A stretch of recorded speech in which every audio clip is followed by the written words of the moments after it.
निम्नलिखित में से कौन सी संख्या पूर्ण घन नहीं है। आइए हम लोग सीखते हैं कैसे इस प्रश्न को हल किया जाता है, और वीडियो के अंत तक बने रहे ताकि आपको समझ में आ सके। और चैनल में पहली बार आए तो पहले ज़रूर सब्सक्राइब करें और घंटी को दबाएं ताकि मेरा वीडियो आपको सबसे पहले पहुंचे। तो चलिए हम लोग वीडियो को स्टार्ट करते हैं। निम्नलिखित में से कौन सी संख्या पूर्ण घन नहीं है। तो यहाँ पर पहला सवाल दिया गया है जिसमें संख्या है 100 है।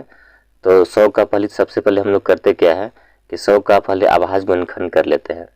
तो यहाँ पर 100 है, तो यहाँ पर छोटा अभाज्य संख्या से भाग करते हैं। छोटा अभाज्य संख्या क्या है, 2 है, तो पहले हम 2 से भाग करते हैं। तो 2 से भाग करते हैं, क्या हो जाता है यहाँ पर 50 हो गया। फिर से यहाँ पर 2 से भाग करते हैं तो क्या आता है 25 हो जाएगा।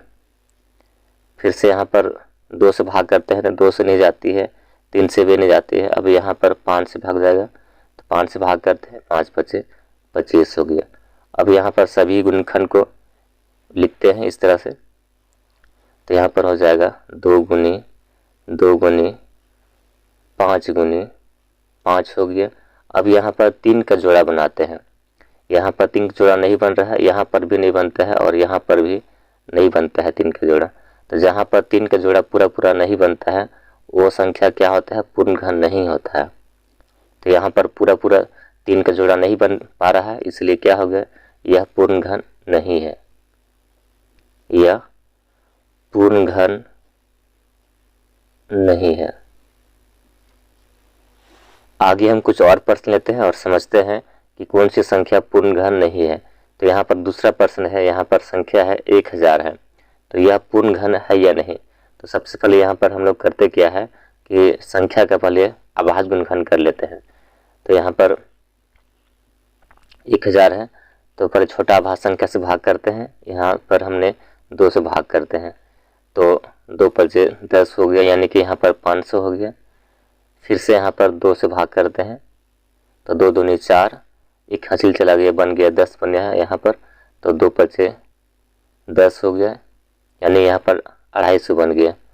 फिर से यहाँ पर 2 से भाग करते हैं, 2 का 2 हो गया, 2 दूनी 4 और 2 बचे 10, यानी 125 आ गया। अब यहाँ पर 2 से भाग नहीं जाती है, 3 से देखते हैं, 3 से भी यहाँ पर नहीं जाता है। अब यहाँ पर 5 से भाग करते हैं, तो हो गया 5 दूनी 10 हो गया, 5 बचे 25 हो गया।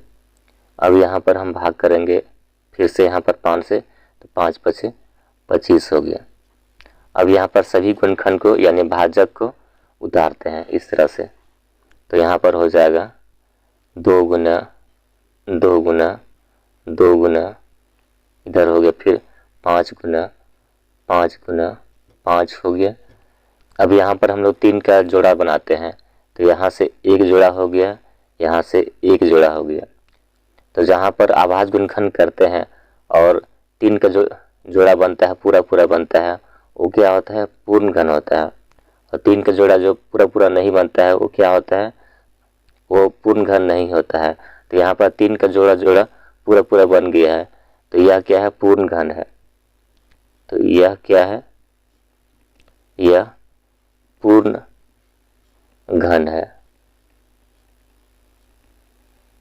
तो इस तरह हमने इस प्रश्न को हल किया। धन्यवाद।